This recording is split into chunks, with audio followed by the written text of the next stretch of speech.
দিন দিন আরও জটিল হচ্ছে মধ্যপ্রাচ্যের যুদ্ধ পরিস্থিতি। যুক্তরাষ্ট্র ইসরায়েল প্রতিদিনই ইরানে হামলার তীব্রতা বাড়াচ্ছে, ছেড়ে কথা বলছে না ইরানও। ইসরায়েল সহ মধ্যপ্রাচ্যের বিভিন্ন দেশে অবস্থিত মার্কিন ঘাঁটিগুলো লক্ষ্য করে হামলা অব্যাহত রেখেছে তেহরান। এর মধ্যেই ইরান যুদ্ধে অংশ নিতে প্রায় ২৫০০ স্থল সেনা পাঠাচ্ছে যুক্তরাষ্ট্র। তাদের সঙ্গে রয়েছে উভচর যুদ্ধজাহাজ ইউএসএস ত্রিপলি। এসব ঘটনা ইঙ্গিত দিচ্ছে মধ্যপ্রাচ্য পরিস্থিতি প্রতিদিনই আরও ঘোলাটে হয়ে উঠছে। মধ্যপ্রাচ্যের এমন ঘোলাটে পরিস্থিতিতে ইরানের পাশে দাঁড়িয়েছে এশিয়ার অন্যতম শক্তিশালী দেশ চীন। ইতোমধ্যেই চীনের মুখপাত্র গুয়ো জিয়াকুন হুঁশিয়ারি দিয়ে বলেছেন, সব দেশের সার্বভৌমত্ব এবং ভৌগোলিক অখণ্ডতাকে সম্মান করতে হবে। সব পক্ষকে অবিলম্বে সামরিক অভিযান বন্ধ করে সংলাপে ফিরতে হবে, যাতে সংঘাত আর ছড়িয়ে না পড়ে।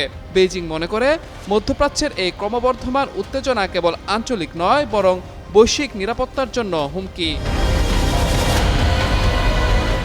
সম্প্রতি দক্ষিণ ইরানের মিনাব শহরের একটি স্কুলে যুক্তরাষ্ট্রের ক্ষেপণাস্ত্র হামলায় বিপুল সংখ্যক শিক্ষার্থী নিহতের ঘটনায় গভীর শোক প্রকাশ করে $2 লাখ জরুরি মানবিক সহায়তা ঘোষণা করেছে বেইজিং।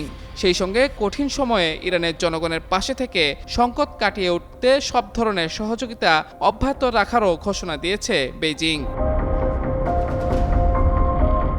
এর বিপরীতে কৌশলগতভাবে গুরুত্বপূর্ণ জলপথ হরমুজ প্রণালী দিয়ে তেলবাহী ট্যাঙ্কার চলাচলের ক্ষেত্রে নতুন এক শর্ত আরোপের কথা ভাবছে তেহরান।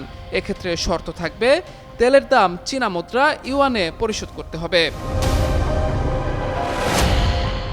এক জ্যেষ্ঠ ইরানি কর্মকর্তা জানিয়েছেন, এর মাধ্যমে বিশ্বজুড়ে মার্কিন ডলারের নিয়ন্ত্রণে থাকা তেলের বাজার ভাঙার চেষ্টা করবে ইরান।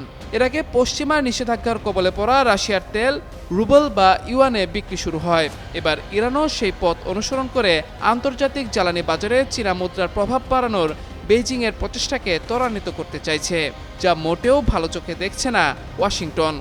বিশ্লেষকদের মতে, এসব ঘটনা কেবল ইরান যুদ্ধে প্রভাব ফেলবে না, বরং এটি আরেকটি বিশ্বযুদ্ধের ইঙ্গিত দিচ্ছে। মাহমুদুর রহমান, যুগান্তর নিউজ।